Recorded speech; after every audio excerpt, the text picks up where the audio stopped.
কোনো বান্দা যদি এই 6টি কাজ যদি তার বাস্তব জীবনে পালন করে, তাহলে রব্বুল আলামিন তার জীবনের সমস্ত রিজিকগুলোকে বৃদ্ধি করে দিবেন। নাম্বার 1 হলো আত্মীয়তার সম্পর্ক রক্ষা করা।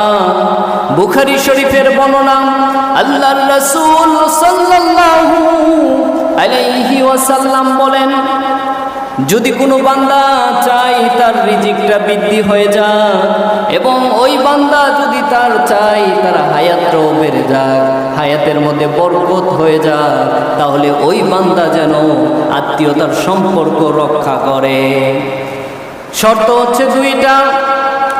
যদি কোনো বান্দা তার রিজিকটা বৃদ্ধি করতে চায় এবং তার হায়াতের মধ্যে বরকত চায়, তাহলে সে যেন আত্মীয়তার সম্পর্ক রক্ষা করে।